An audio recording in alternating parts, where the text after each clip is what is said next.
Salut à toutes et à tous, c'est Antoine. Aujourd'hui, j'ai une super nouvelle pour le tireur de coups francs. Comment s'améliorer et devenir meilleur au coup franc.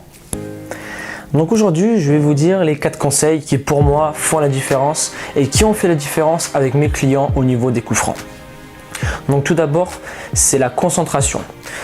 Qu'est-ce que la concentration au niveau des coups francs? En fait, ça va être ta réduction de vision. C'est-à-dire que tu vas réduire ta vision du but. Donc, c'est comme si en fait tu faisais un entonnoir dans la lucarne ou à l'endroit où tu veux mettre la balle. Et c'est là où ça va être intéressant. Parce que dans la vie, c'est le focus qui fait la différence. C'est la focalisation. Quand tu es focus sur un endroit, tu vas la mettre là-bas.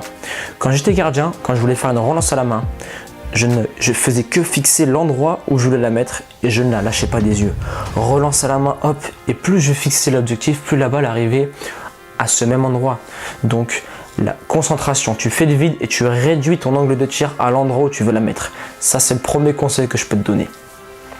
Le deuxième conseil, ça va être un protocole.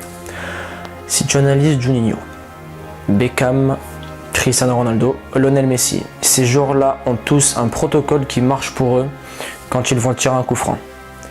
Ils mettent leur pied d'appui à côté du ballon, pas tous, mais la plupart. Et ensuite, ils ont un nombre de pas défini à faire en arrière.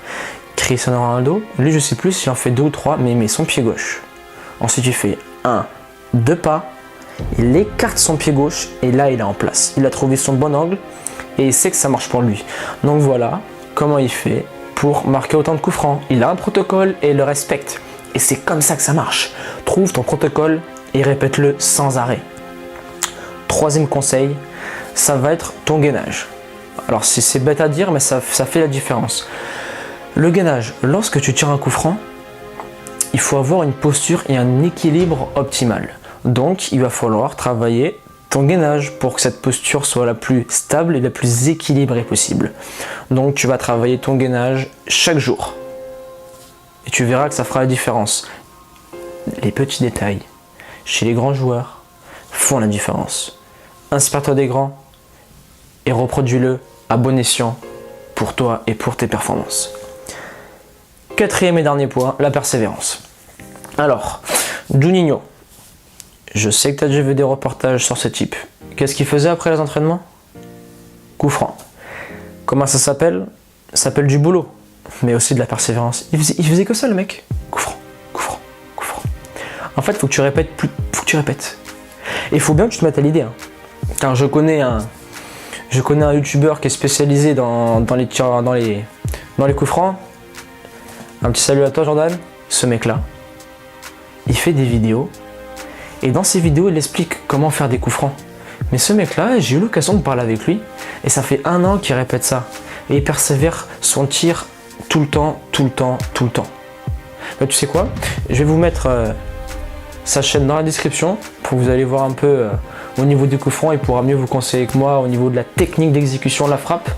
Quelques petits détails comme ceci pour vraiment vous aider les gars. Mais en tout cas, voilà. On récapitule tout ça. Concentration, réduire son champ de vision. Un protocole à respecter. Un gainage pour ton équilibre postural. Et de la persévérance.